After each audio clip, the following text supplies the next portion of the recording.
Hello, Internet, and welcome to episode 90 of Verbal Graffiti with your host, Brian Glass, aka the B-Man, the People's Degenerate. Joining us this episode 90, if you're watching the video form, is the Ghost of Christmas Past from the Christmas Carol. This is one of the carolers. I think they get the nickname from those of us who have a nefarious mind as the blowjob givers, because all the carolers, if you know what I'm talking about, their mouths are wide open because they're supposed to be singing, but with mouths wide open, again, if your mind is in the gutter, you think maybe you have a pee-pee in there, sucking on it, but that's a Christmas carols, Charles Dickens, every night, I'm doom scrolling through my phone on X. I need to do that for at least half hour before I go to sleep or jerk off to smut. But every time I'm scrolling, I'm like, I gotta read more. The actual novels from Tim O'Brien or Charles Dickens. And every night I never do. I want to read The Christmas Carol again. I want to read other Charles Dickens books because I do enjoy his literary endeavors, writing style, whatever the correct term is. But that's enough with Charles Dickens because he's dead, decrepit, buried somewhere in Europe. I believe he's European or certainly not American. So let's keep it moving along. I put The Ghost of Christmas Past. I purposely put it in the studio on the table, desk, whatever the fuck this is because I woke up 3:30 this morning with an alien inside of my calf, meaning I got a cramp. I ran 4 miles yesterday. Yeah, it was sub 40 degrees, raining, windy, frigid outside. And I was out there running because I'm better than you, because I'm working harder than you, because I care about my cardiovascular health and my beautiful body, that I was out there pounding the pavement step after step. I also had a USB like neon green vest on because it was post 5 p.m. So it was dark out here in the Northeast and the car still almost hit me. So to that driver, I don't like you because you almost killed me. But maybe, fuck it. If I die, I die. Who gives a fuck? Anyways, I woke up with this cramp in my calf, and this is how I was just sleeping. And it was like I was screaming and I'm home alone. And when you have a cramp in your calf, if you've never had one, you can feel it. Like you go down, you touch it with your hand, and it feels like there's a softball that's stuck in there. There's like an indentation, and it literally feels like there's an alien inside your muscles, like contracting, trying to rip out of you. You want to come up? You want to come up, Willow? Yeah, no. Come on. We got Willow back this episode. So episode 90. Yeah, so woke up with this cramp. Willow, she sleeps right beside me. She's like, what was that? And I had to get I have some, what is it? Magnesium. If you have cramps, magnesium spray, like that's what gets rid of them. But like literally, the way to get rid of a cramp that you have in your leg is you need to calm down. You need to relax yourself. But the pain is so severe and throbbing and instant that your whole body just wants to tense up, and that's what you do. But you have to use your brain, and what you have to do is just loosen, relax. I actually think I'd be pretty good in combat because I get so many cramps. I wake up with so many cramps in my legs and my feet that I'm used to telling myself, calm down, relax, be in the moment, relax your muscles. And that's the only way you get rid of those cramps, that with the assistance of magnesium spray. But I was able to do so. But yeah, if you could tell, my eyes are droopy. I barely got any sleep.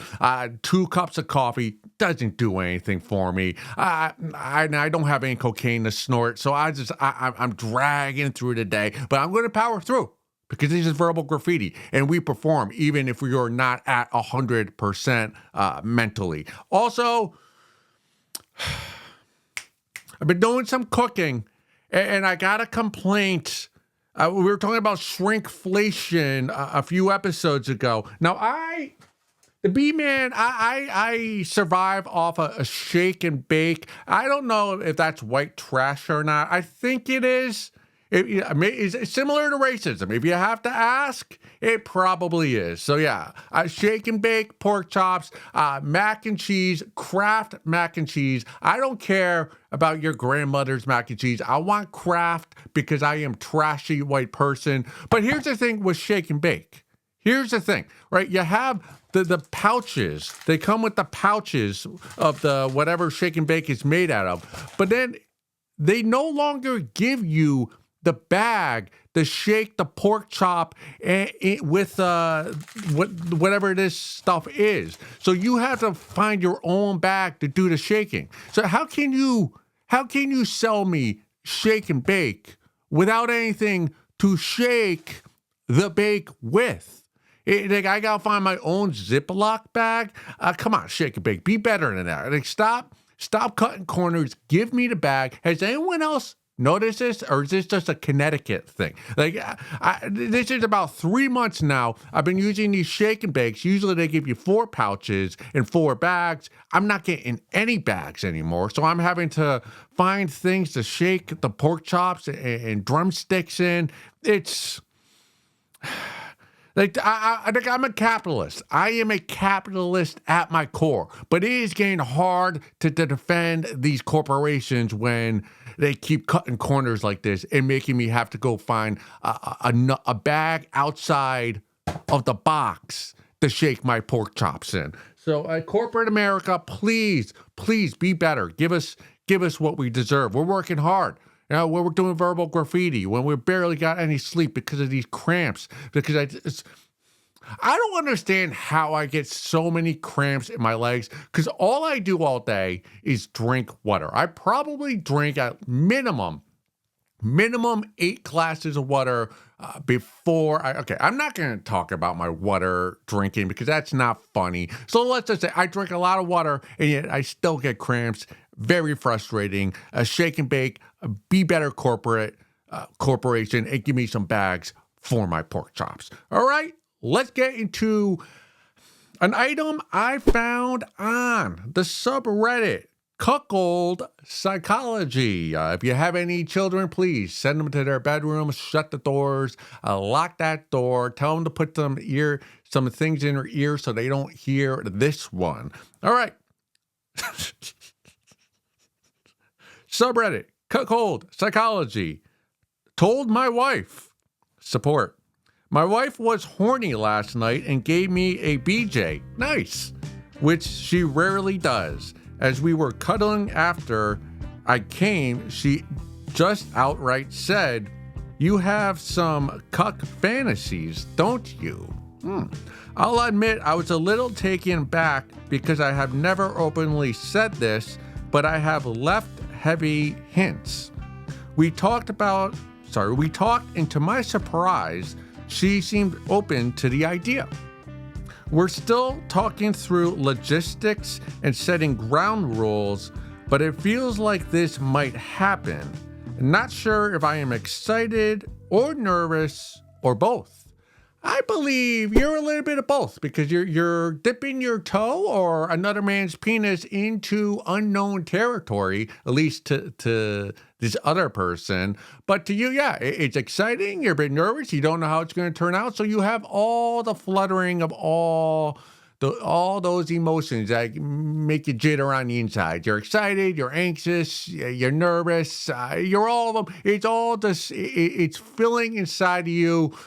Before we delve into the cuckold psychology, shout out to all the conservatives out there. They come up with the best insults. A cuck, soy boy, libtard. What's a better insult than, "Oh, you libtard, soy boy"? Sometimes I'll use those words on stage and it makes myself giggle. And I know I shouldn't use them because I didn't come up with the insult. But there's something about conservatives. They do come up with the best insults. I gotta stop saying so much in episodes. moving along, moving around. So yeah, shout out to the conservatives who came up with the term cuck or reinvented what the term means. Now, to your situation, now I say I'm not into the cuck kink. That's not my thing. Although I did read an argument on X, or someone made the stance, and I don't remember who it was, so I can't cite this person. But this person said, or this account, the owner of this account said that if you watch pornography, hand up, the B-Man does occasionally, that watching pornography does make you a cuck. Because what is pornography? You're watching other people engage in sexual acts while you're not engaging. You're viewing it, which it kind of is. No, not kind of. It is cuck. So maybe I am a cuck, but I'm more of a virtual cuck more than a real life cuck. I hang my hat on that. What's the word? The difference between the two. Sorry, my vocabulary words are not coming to the brain. I did not get much sleep because it's still sore. My calf is still sore. All right, stay focused, B-Man. Stay focused. Our guy, he's going to be a cuck. Now, so I've never engaged in cuck activity in the real world. So I've never had a babe and then watch a guy fuck her. I have been in rooms where other people have been having sex, but it's not me involved. It's just me, sleeping or pretending to sleep, or when you have roommates and things of that nature. But never. And they got an actual, hey, we're gonna cuck it out tonight. So when it comes to the actual logistics and the ground rules of the cuck activity that you're going to have with your wife, soon to be ex-wife, well, we'll get to that. I am not of much help to you. So I'd say reach out to a lawyer who can, write out a contract with the ground rules and the logistics, and both of you sign it. So, it's in law. So I cannot help you with any of that because I have no experience. So any advice I give you here is unwarranted. Now, where I feel as though I can provide some assistance to you and your wife, who just gave you an amazing BJ last night, clap to you for that, I'm jealous, is the aftermath. Now, the after cuck activity is what I've given a lot of thought to. If this were ever to happen to me and for you in your future endeavors, again, with your wife and whatever John is going to be piping down your wife. Now, when it comes to the aftermath, I believe the actual activity of watching your wife get piped out, dick down by another man, good for you. Good for you. I'm not gonna give you the rock eyebrow, raising, what the fuck is going on? What are you doing? No. You've been fucking your wife for years, maybe decades at this point. Like, you fucked her every which way she can be fucked. You're bored of it. She gives you a BJ and you don't even offer to return the favor. So be a better husband in that regard. But yeah, you're just bored of fucking your wife. I look at you wanting to be a cuck, like being a manager in corporate America. Hopefully not at Shake and Bake, but at a corporation that actually cares about their consumers. In that you're delegating the work to your minions, to your underlings, and you're paying them whatever the wage is. In this instance, it's your wife's vagina, but you're paying, and maybe other orifices of her body. But yeah, you're outsourcing the work. Like, you've been working your wife for years. You put your dick in, out, your tongue here, up and around, fingers, like, you've done it all. You put in all the work you can. You're a starting pitcher. It's time for a relief pitcher. So who's a better husband than you? You're still like, well, hey, I've done this.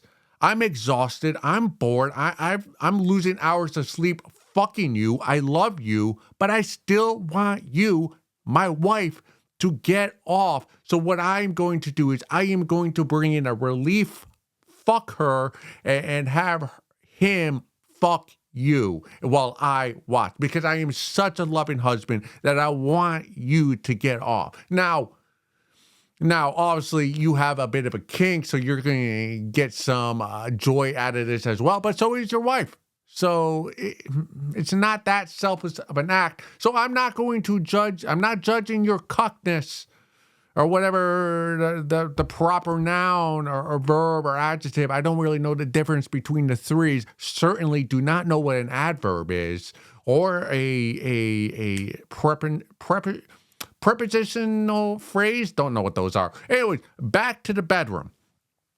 What I'm thinking about here is post-cuck activity. Now, what you need, my advice to you is to have the guy who's piping your wife while you're watching in the corner of the bedroom from your green love chair.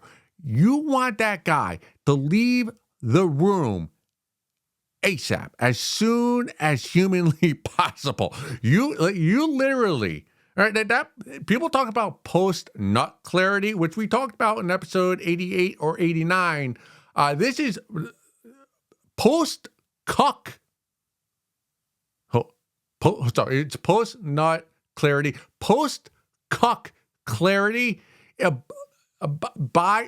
surpasses post-nut clarity to the X degree. Like once everyone's gotten off in whatever corner of the room, and it's like, whoa, there's another guy in here in my master bedroom with my wife with his semen on her belly. Like, you got to get that guy out of your room as soon as possible before that post-cuck clarity hits your mind. So what I suggest you do is when your guy, when the who, I don't know what the term is, but the guy who's piping or going to be piping your wife, as soon as they undress, I want you to take his clothing and put it right outside the bedroom. Like, don't even keep it beside the bed.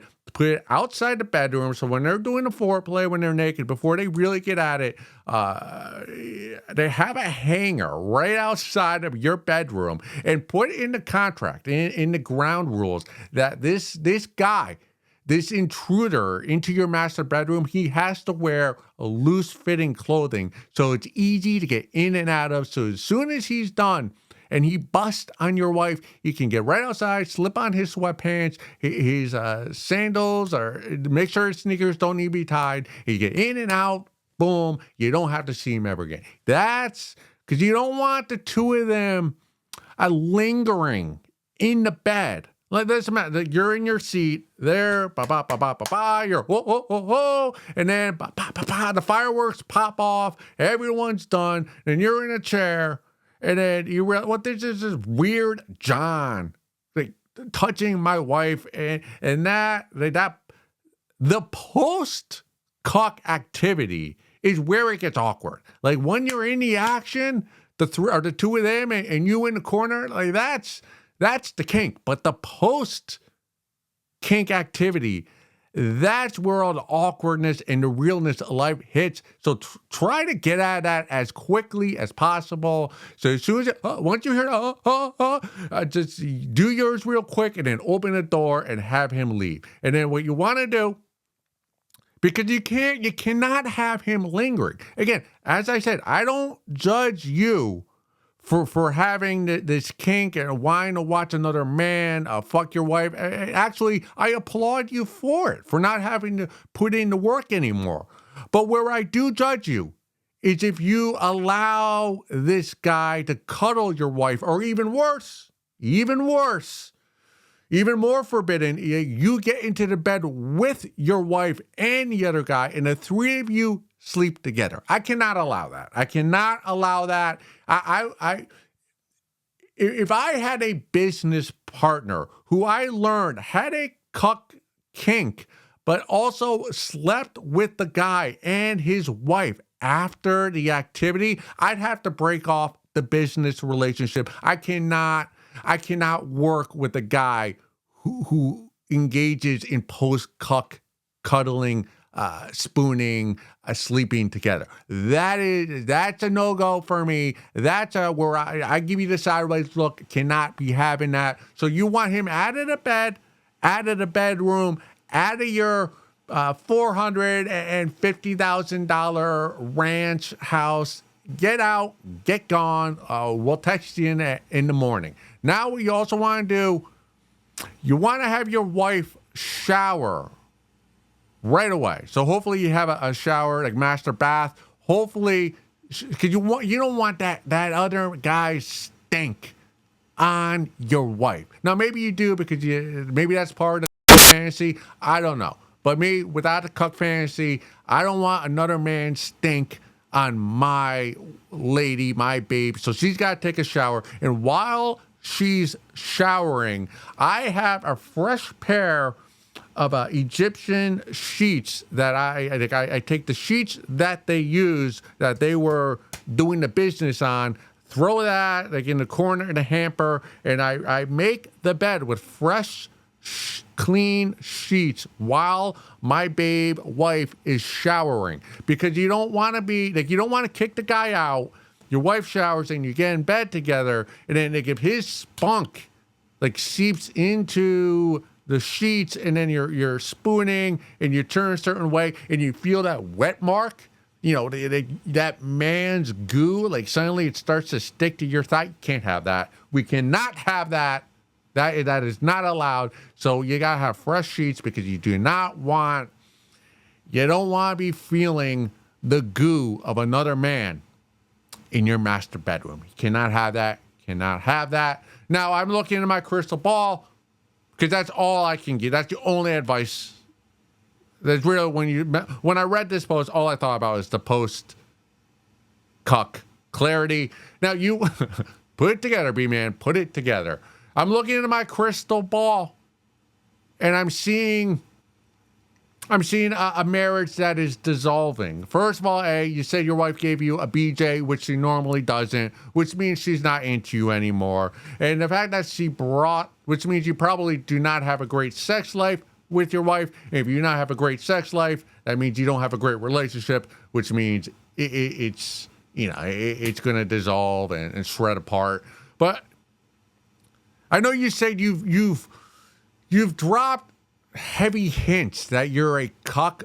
Wish you gave us more detail, but since you didn't, and that your wife picked up on those hints, I'm suspecting, and looking in the crystal ball, that you were not the first person that she's brought this up with. There's two scenarios I'm seeing in the B-Man's crystal ball.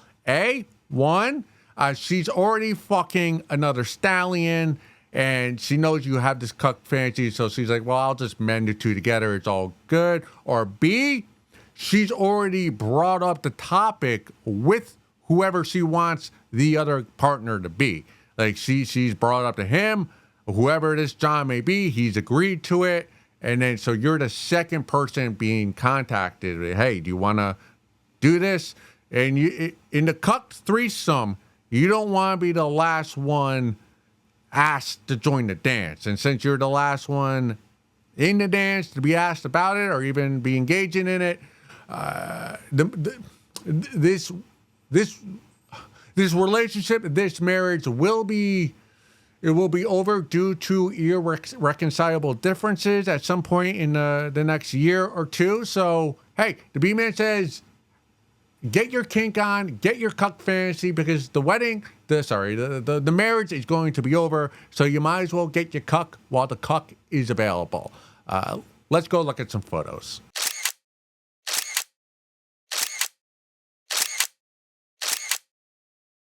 Episode 90, segment 2, Willow, back on my lap.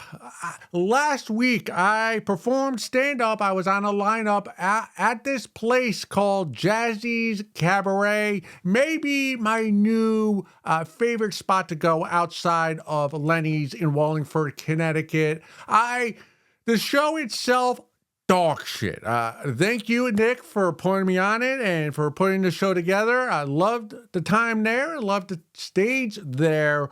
But there was nobody in the audience other than the comics and a couple of his friends, Nick's friends, that is. But the bar itself, the cabaret, which I've never been to, I fell in love with instantly. This place had so much character. It reminded me of what's the film? All right, the movie Drive, not that movie, but that is one of my favorite movies. The director of that movie, which I do not know the name of, he had this other film, which I've referenced on Verbal Graffiti before. What's it called? Only God Forgives. It's such a strange film. The main character in it is, what's his name? Not Gyllenhaal, the other white sexy guy who everybody loves. Whatever. You probably haven't seen the film, but it's a very dark, gritty. It has like murder. It's shot in Asia. The reason why Jazzy's Cabaret reminded me of this movie is because in the movie there's a lot of neon lighting, especially red, and in this bar, Jazzy's Cabaret, all red lighting. The lights from the ceiling, which a low ceiling, it had such character. This bar, the ceiling was kind of like metal. It was low. It had red lights, so it did feel like you were in Asia, like a skeevy back aisle in Asia, like an illegal market buying stolen U.S. products. Hopefully not shake and bake without backs, but like you're in there, and there were the separate areas. We had the stage area, which was like the middle, but then they also had like when you walk in, there was a coffee table with a couple of couches, but it didn't have too much cushioning, which is good because sometimes when you go to a bar and there's a couch with too much cushioning, it fades away, and you could tell people have probably been finger popped in here. But did it get into the fake synthetic leather? But this is not. But it was like the perfect cushioning where you could have all 4 or 5 people discussing Nietzsche and philosophy, and then it had a bar. It was kind of a tiki bar, I think. It was a little bit of a wraparound, and then there was another room beyond that with it was kind of hidden. I don't know what was behind there. And then to where my room was, where we were doing a stand-up, you walk down kind of a hallway, and then to the right was the restrooms. Again, dark lighting, and on the walls in that little hallway before you walk into the restroom, I'll put the photo here. It's just what do you call it? The music covers, not the CD. What's the vinyl? The vinyl records. It had a bunch of they made the wall the covers of those. So it had a lot of character. So I was taking a piss, but then I was looking at the titles, and it was good music, and they were playing music there, but it wasn't very loud. It's a very, very fun cabaret. My set was terrible. I talked way too much about jerking off, but this room, what I loved about it is there were separate areas that were disconnected, but also like connected. It wasn't open. It wasn't an open floor plan, but it wasn't a closed floor plan either. You didn't have to open doors to get to each room. You could kind of see all of them from where you were seated, but they were also you could hide in other areas too. So I got the vibe, because in that movie, Only God Forgives, a lot of people get murdered. And when I was at Jazzy's Cabaret, I thought to myself, yeah, this is a place where I could get got. Like I could get off.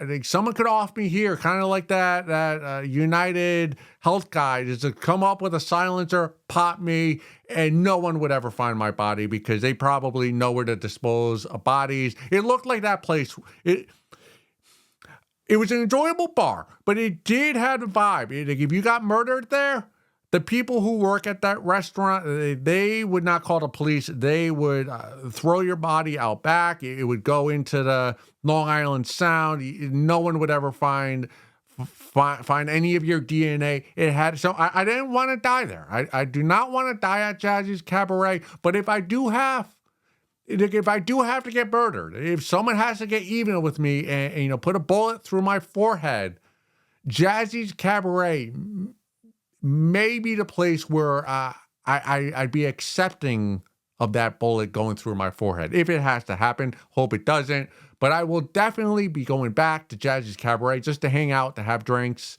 maybe get to...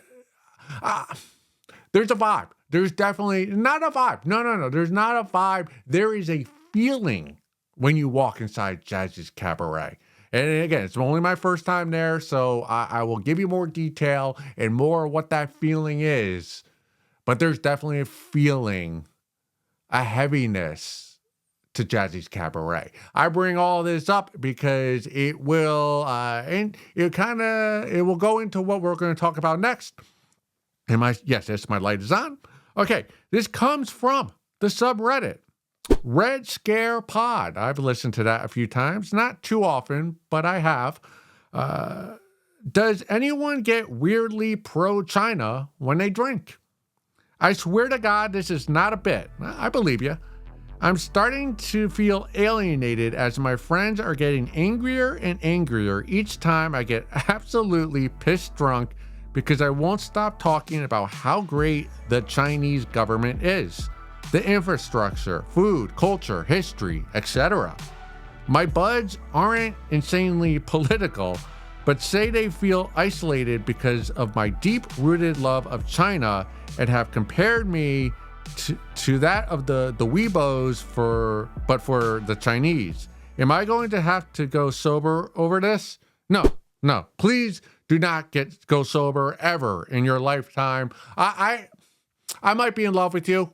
Honestly, if you're plus 300 pounds and have a cyst coming out of your neck, I still might marry you because your personality is that great and I want to drink with you. I enjoy the fact that you don't just drink, but you get pissed drunk when you drink. Too many people I see out and about now just having 1 or 2 beers and keeping it calm. If you're going to drink, get pissed drunk. That is the proper way to consume your libations. And you seem to do that so much so that you're pushing Chinese propaganda on your friends. I want to be there. I want to drink with you. If your friends are sick with you, get rid of the friends. Do not get rid of the drinking. Continue to get pissed drunk. And when you're pissed drunk, call me. My phone number here is 203-500-7816. FaceTime me, call me. I will answer the phone. I want to hear the Chinese propaganda. I do feel, what are my thoughts on China? I'm pretty ignorant when it comes to China. A lot of us, I hear a lot of complaints about the U.S. education system today, about how history is too European centric. There's not enough African American and Latin American history. I say there's not nearly enough Chinese history. Now, my boy Rudyard Lynch, who is an anthropologist, I've mentioned his YouTube channel a number of times here. He studies history, and he has this one video on YouTube. I think it's either the 15 or 20 bloodiest conflicts in human history. And of those 20, 10 are from China. So many dynasties, so many battles and wars that we hardly know about any of them other than the most recent one. So yeah, I want to get on the phone with the B-Man next time you're drinking. I want to hear your thoughts on the Ming Dynasty. Hey, it's funny, I do stand up. Lots and lots of stand-up, and sometimes I bomb like I did last week at Jazzy's Cabaret. But it's almost, if you've never done stand-up and you don't go to a lot of comedy rooms, that you'd be shocked at how often Hitler comes up out of the mouths of comics while doing a stand-up set. Comics love talking about Hitler. It might be their favorite topic other than penis and vagina, but I take umbrage with how much shine and sunlight Hitler gets from stand-up comedians, because Mao Zedong of China had killed so many more innocent people than Hitler even could have dreamed of killing. How many people did Hitler kill? Let's estimate 15 million, give or take a few million here or there. I read a New York Times article recently, within the past few years, and this is actually an article I read, not just the headline, that the estimates of how many people Mao Zedong killed during the Great Leap Forward in the 1950s in China, the estimates are between 40 and 80 million people, which is a wild range. Wild range. 40, like that's, talk about not caring about human life. When you give the range of 40 to 80 million people, that's, 40, 80 million, what's the difference? Anyways, Mao Zedong killed at minimum 3 times the amount of people or the number of people Hitler was responsible for offing in World War II. So there should be much more props given to people like Mao Zedong and Stalin than Hitler gets. So we need more Chinese propaganda. And if you're getting drunk and giving it to your friends, give it to the masses. Come here on Verbal Graffiti. Give me your propaganda. I love this. I love this idea of just, see, when I get drunk, when the B-Man, when I get pissed drunk with my friends, all we complain about our debate is who's the best quarterback and who's the best comic. Such boring, bro, nerdy comic conversations. I want this. This would make drinking with other people so much more entertaining, enjoyable, educational than what you normally get at a bar. I would love if everybody has a random villain that they're the hype person for. Now, for me, let's see. I had a friend, Dan, who would always speak Spanish when he would drink. That was just his thing. I don't know what he was saying, but he was an English speaker. As soon as he had a few whiskeys or vodkas, he started speaking Spanish. And we all thought it was the funniest thing, the B-Man and his friends at the time. But okay, you got China, I'm taking 9/11. Because sometimes when I drink, I'll go deep on the 9/11 conspiracy theory. It was not a plane that hit the Pentagon. It was some type of missile. I could talk about that for hours when I'm drunk. So I'm going to be the 9/11 guy. You're the China hype gal.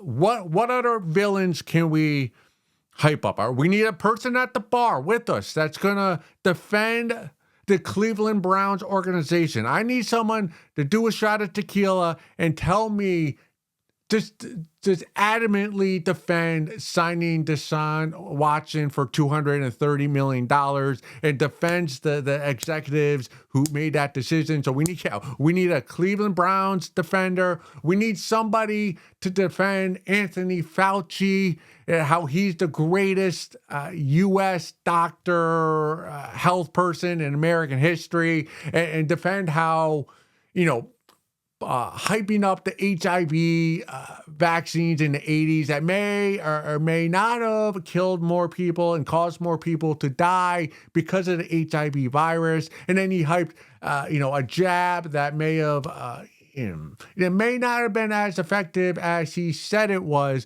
but we need, a guy at the bar to defend Anthony Fauci to the death. We need a guy who will, or a gal, or a patron. Now, who else can we defend? Who else? Teachers, right? We need a person to defend teachers. The teachers who fuck their students, the female teachers who fuck their, the male students. We need someone to defend how they are better teachers than teachers who do not fuck their students, how it makes them that they have a better relationship. It's more trusting. They make a tighter bond that will be lifelong lasting. Yeah. So to defend teacher, student fuckers, we need that. Who's another group that can be defended? I think I wrote down a few actually. Let me,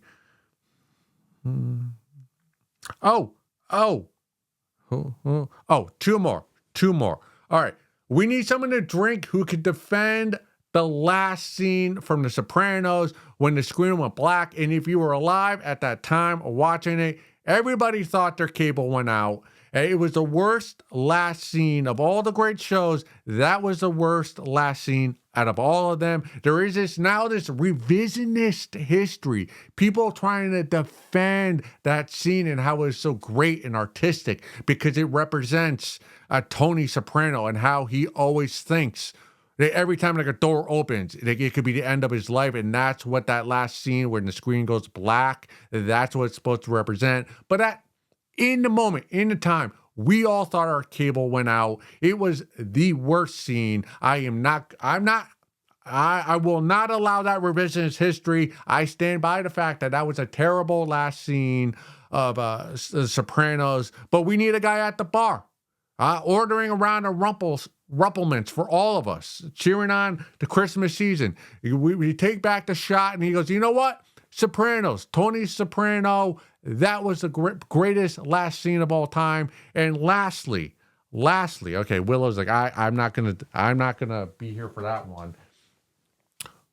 We need someone at the bar with us to defend BlackRock and defend their stance that BlackRock is the greatest private equity firm that's ever existed, and how them buying up every entity, every house, every aspect of the American economy, how that's going to be a net positive for all Americans and humans in the world. BlackRock, obviously, one of the most sketchy private equity hedge funds. I don't know what the fuck they're doing, but it seems like they're buying up all the farmland, all the houses, and no one's going to own any property because of BlackRock.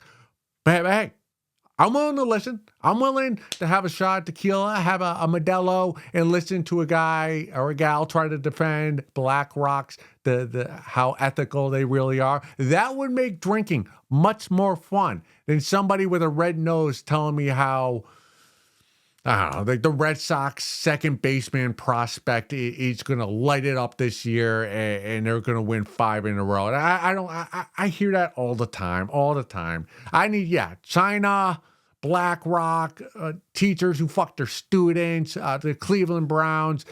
We need a bar filled with people knowledgeable about all these villains and so much knowledge that they could defend them to the brink where we need to leave the bar and have a smoke break. Love you. Keep drinking. Keep defending China. I'll keep defending 9/11 conspiracy theories. It was not a plane that hit the Pentagon. But right now, we got to keep it moving.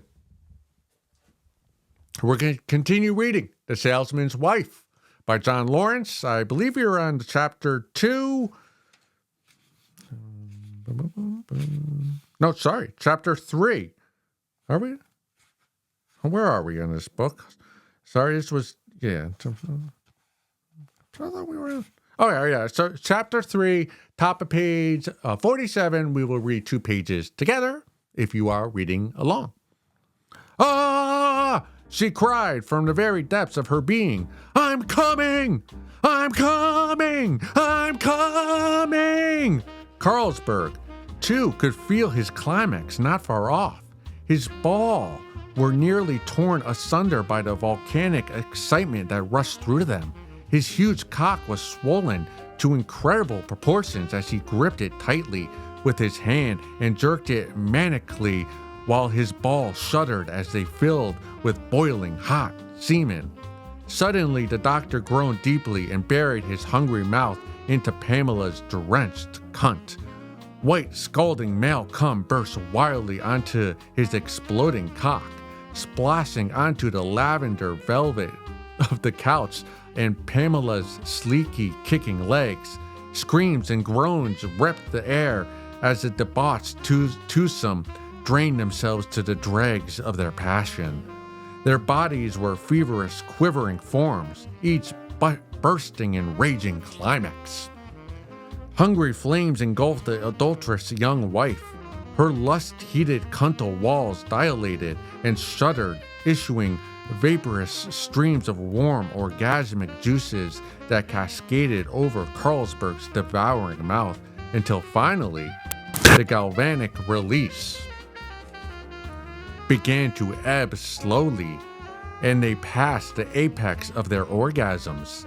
Their bodies began to relax, and after a few moments, Dr. Carlsberg pulled away from Pamela and sat next to her on the couch.